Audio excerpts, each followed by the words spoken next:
Hello people, I'm Shogun Ash and I've been hands-on with Pokemon Unite for a little bit now, and I'm going to be taking you through why I think Gengar is one of, if not the best jungler in the game. I'll be taking you through strategies, do's and don'ts, as well as showing off my preferred build with Gengar.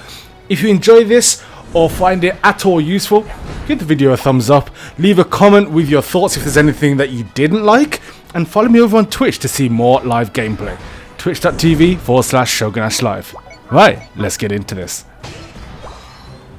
Okay, so this is my build, which allows me to be a little bit more reckless with Gengar. So I've got the muscle band, I've got the wise glasses, and I've got the scoring shield. So you can see overall all the effects there on the right hand side of everything that what that does for me. So I get an extra 45 HP with it. I get a plus 12 boost to my special attack. Every basic attack I do does additional damage to them because of the muscle band, and my basic attack speed is up by 2.5%. The reason I've gone for this build is that the muscle band, bearing in mind none of these are fully upgraded yet, but the muscle band is to the first milestone at 10 levels. The muscle band will allow me in the very early game, where I'm a ghastly and I'm really quite weak, to go through the jungle area or the middle lane, depending on what you call it, and just take out those NPCs a bit more efficiently and a bit more effectively. Again, ghastly is very squishy, not the greatest in either attack or defense, so just give me that additional boost there, as will the wise glasses when I start using things like Will-O-Wisp and Hex a bit later on. So just for those additional offensive boosts there, particularly against the NPCs, but also if I need to kick on against an opposition player as well. And then what the scoring shield will do is exactly what it says on the tin. Whenever I'm going to score, it gives me a shield equivalent to, I believe, 5% of my max HP. At which point, as long as that shield is up, I cannot be interrupted. So if I can find a little window to get that going, and then if someone tries to interrupt me late into the scoring process, that shield will still protect me and I can get those points in. So the way I would play with this is basically to stay away from opposition players whilst I'm a ghastly, and most of the time whilst I'm a haunter, rack up those points, get those to the maximum, and then when I'm a Gengar, start scoring for fun. And for my battle item, usually I like to run potion just to give myself a active HP boost, but with a Gengar there's really not much point of that. If you're in trouble, it's only going to delay the inevitable. Instead, I'm going to run with an X attack. This is a bit of a reckless build here, but this will help. An X attack, as expected, boosts my offensive power for a short amount of time, but what that can do is, in a situation where I might lose, for example facing against a Zeraora who is incredibly good, I can outplay that with the X attack, get that DPS going up, and turn the tides of that match in a situation where, for example, if I'm carrying a lot of points that I'd want to go and score, and there's a Zeraora in my way and they initiate a battle, I can overpower them, either scare them away from the zone, or just completely take them out completely and get that get those points on the board. And those little moments there can be a massive tide changer. So that's why I'm going to run with the X attack instead of the potion.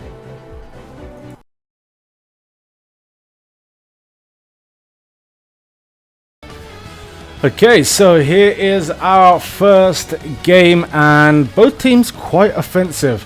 There is a Zeraora on both teams, which kind of gives me a bit of hope for ours, because Zeraora is an absolute nightmare for Gengar, especially in the early stages as Ghastly and Haunter. But hopefully, with Zeraora potentially backing us up, we should be able to do okay in the jungle.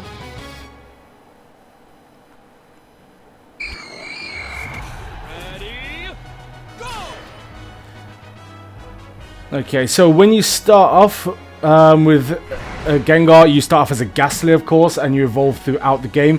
It does put you at a bit of a disadvantage to things like Zero Aura, who play pretty much the same role but are always in their final form. But in the start, in the early parts of the game, you want to get as many kills on the wild Pokemon as possible. Ludicolo and Bouffalon aren't too difficult to deal with, so you can attack them pretty early on. I'm getting helped here by the Zero Aura, but I would be able to solo those as well, as you'll see in other clips. So the Bouffalon is very, very important because it gives you an offensive boost. It's a little bit harder to deal with than the Ludicolo, mostly because of that Giga Impact. But as long as you stay out of the range, which I'm clearly not that good at doing, you're pretty much okay there.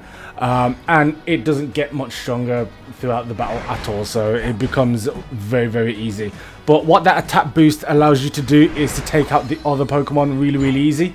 So in the early stages of the match, you just want to stay humble, stay in these areas here, take out these core fish, and rack up those points and evolve into Haunter as quickly as possible. Now that you're a Haunter, still not incredibly strong, still absolutely no match for a good Zero Aura player. And this game we had an AFK player, which obviously not the most helpful thing. But yeah, as a Haunter, you can kind of start to be useful in a 2v1 situation, helping a teammate out, things like that. But you're still going to want to stay in this area. So I've got this Fletchinder joining me. Now, we are getting 2v1 by the Lucario, because it is an AI one, it's just going to run away and escape. We might have been able to beat that in a 2v1 there. In fact, almost certainly we would have been able to do it. I got this Lucario down to half HP pretty much single-handedly, so 2v1 we would have been okay there had that been a human player. But this Fletchinder is going to follow me pretty much anytime I get into a fight, and just give me some assistance until it gets hit and decides to run away.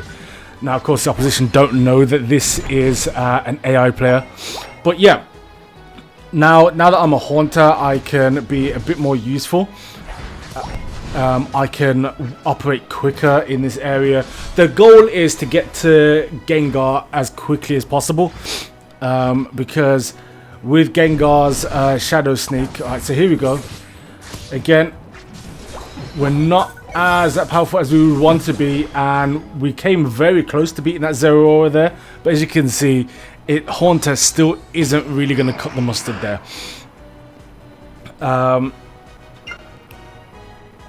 But yeah, the idea is to get to Gengar, and then once you're at Gengar, the full offensive power of this Pokemon is unleashed and becomes very, very potent and difficult to deal with. You unlock moves like Hex, and the Shadow Sneak allows you to sneak not only in battle, but to traverse throughout the map really easily, and get to scoring areas as quickly as possible. So if you can be patient in the Ghastly and Haunter stages, you'll be absolutely fine. So there we go, we've unlocked Hex now. Hex is probably the best attack that this line learns. Allows you to phase in behind your opponent whilst doing a fair amount of damage as well. Very, very quick. So at this point now, I'm going to try and make a play for this goal area. Now, there are some opponents there. There is a Zero Aura, but can we get this going? We cannot. Let's try and get the kill here, and we do get the kill on the Zero Aura.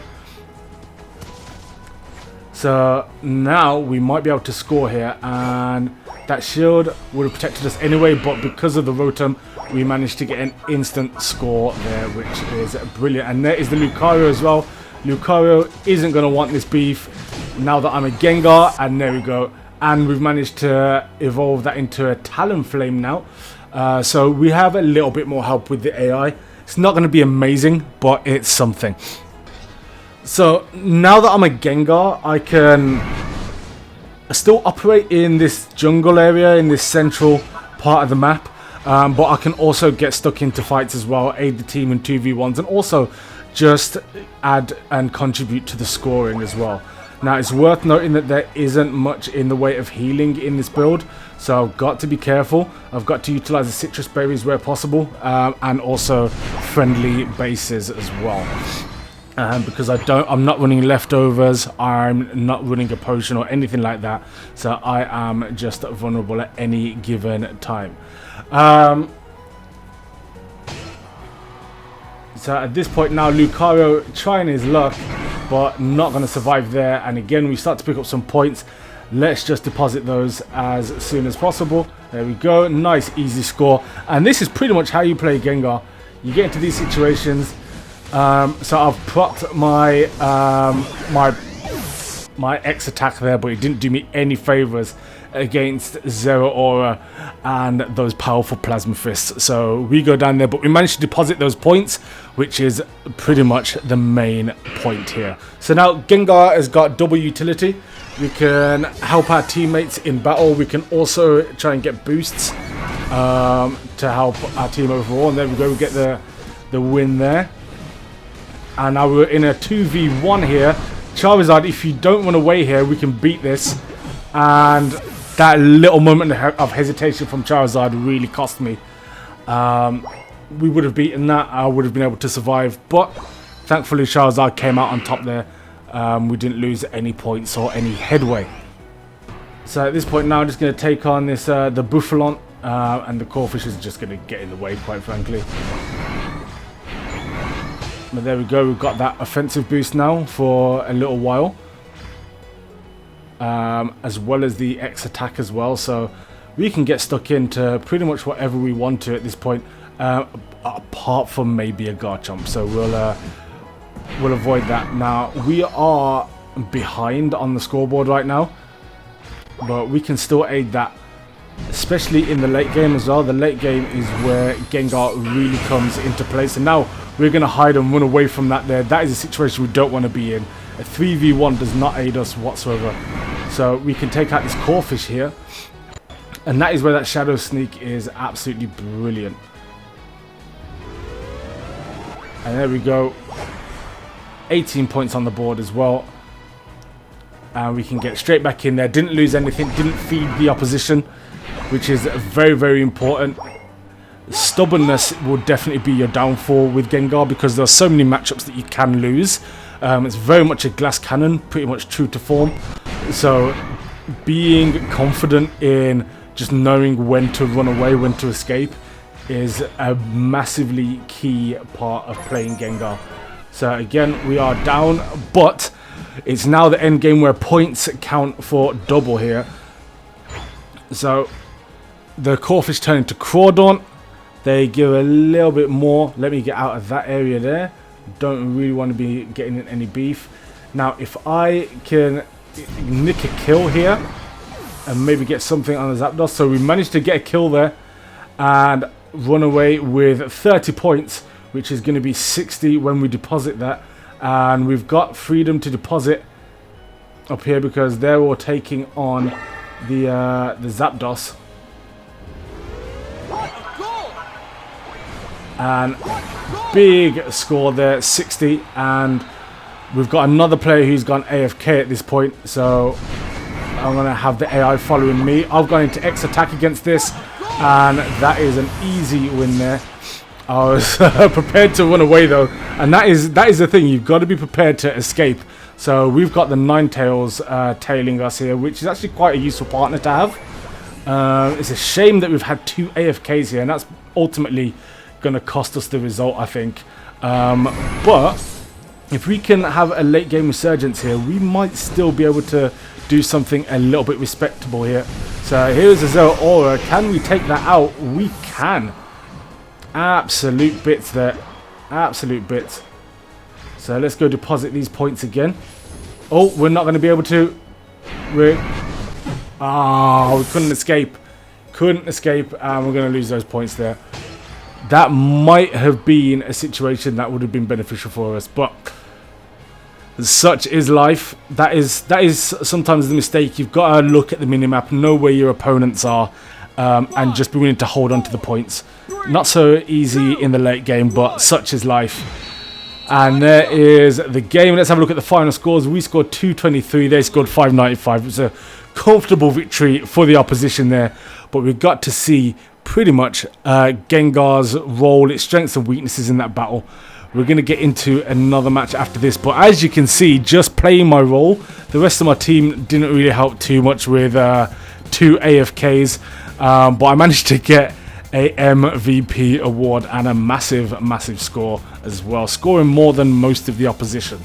So I'm happy with my individual performance. Just a shame that teamwork wise we didn't work together too well. Let's get into another match. Also, just before we get into the next match, you can see here just how the battle went, and we were pretty much always behind, but this bit here is important. Shows the points at which we started to score, and you can see here that Gengar definitely comes into its own in the late game and is quite prolific there. But yeah, just wanted to show you guys that before the next match.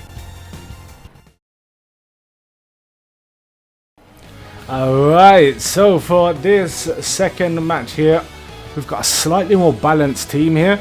The fact that we've got a Crustle gives me a lot of hope. Just having that defensive member on your team is always really good. Cramorant and Garchomp should be really useful, and Charizard is pretty much the go-to for reliable offense, while still having a bit of bulk to be able to survive you know, the 2v1s and that sort of thing. So altogether it's a good combo. I like it.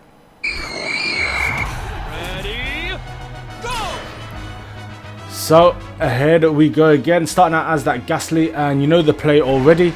We're gonna level up as quickly as possible, evolve as quickly as possible, and start operating as a Gengar to provide some additional utility to the rest of the team.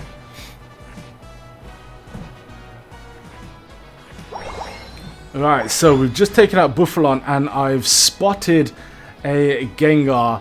Well, another Gengar player, but also in Ghastly form where they shouldn't be, and I feel like I can take this out because I don't think they're running an X attack, which would give me a massive boost to offense, and they know it and they've given up there, and Crustle's just going to come and make light work of this as well.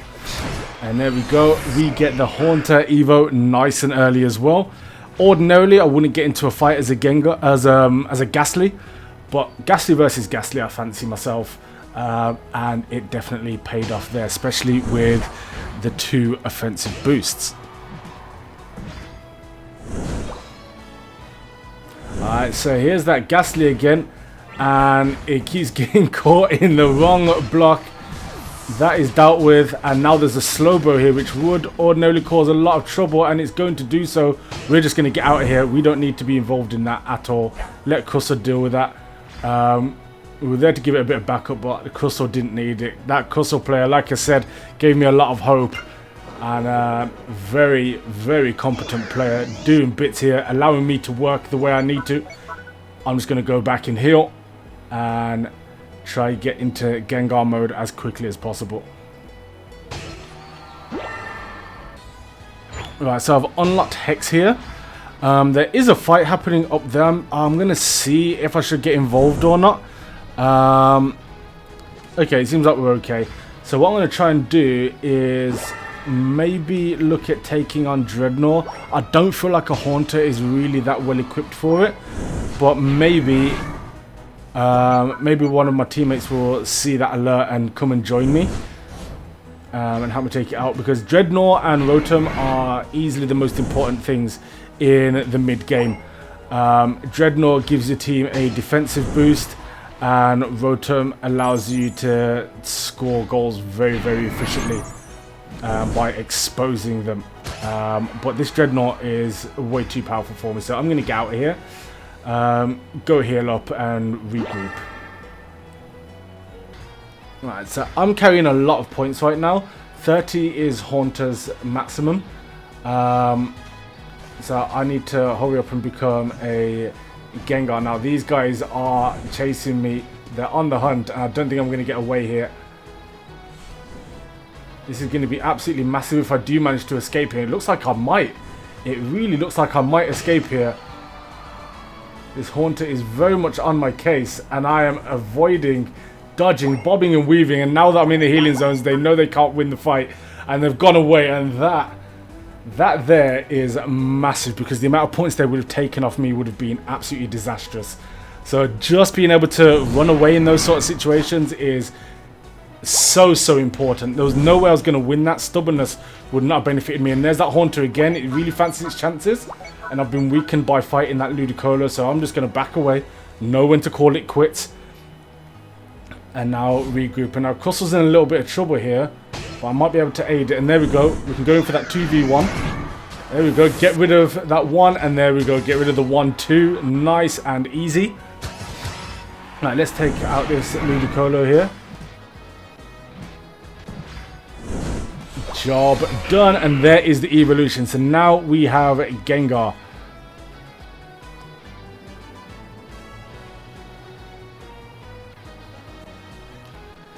So what I'm going to do is go to this lower lane here. I can take out Ninetales now 1v1. And they know it as well. They're not escaping, absolutely no chance. So now I can really operate quite recklessly. I don't want to get into it with the Vespiquen at the moment. So I believe I might have a free run to this goal here. I do not, but I'm up against this Gengar. I'm not going to get the opportunity to post this. I'm going to try it though. I think this might be a big mistake here. It is. I should have just ran. I'm definitely going to die here and lose a lot of points there. That's a good example of bad play there. I had the opportunity to just run and escape. And I chose not to. I chose to be a bit too reckless. Yes, this is a reckless build, but I didn't need to do that.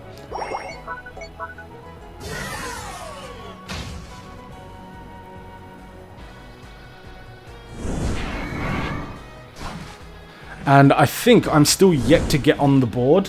Now, I'm not too worried about that because I've allowed and assisted my teammates a fair bit. But generally I want to start getting some points down. Because we're getting to the part of the game now where the numbers are really starting to matter. So we're getting towards the last 2 minutes.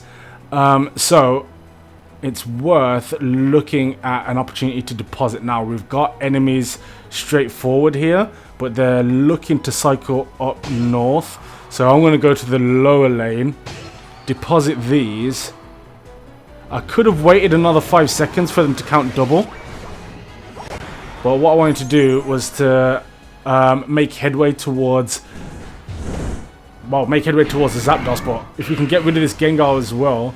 Oh, he tried to Hex behind me. Nearly caught me slipping. Nearly caught me slipping. And Cramorant saved my life because that Slowbro would have definitely got the job done. But there we go. We've got a big score there. There's a Pikachu here. We're going to die to this Pikachu, almost certainly. Oh, no, we've got the speed. We managed to escape there. It's not going to catch us now. And there we go. Nice and easy. Let's get those citrus berries and stay in the game. Nice. Good heals. Now we can cycle back round now. It's very much a race for the Zapdos here. If we can scare them off, which I think we can here, we can get this Zapdos. Nice. Good wins there. And we get rid of that. Now, I'm not going to be much use against the Zapdos at this point unless they can take it out. I might get myself killed and I don't want to do that. I can try and attack from range, which isn't going to be that fruitful, but we just about survived. I completely missed the Shadow Ball there. That's poor. Oh god, I'm going to die. Yeah. Okay. Got completely ganked there by that Slowbro. Well played from them. And they nicked the Zapdos as well. Okay, not ideal. We do have a big lead, so we should still be okay here. But this could make things a lot closer than they need to be. Crustle absolutely doing the Lord's work at this point, though. Brilliant stuff. And it looks like they're not going to be able to capitalize on that Zapdos win there. I think one of them might.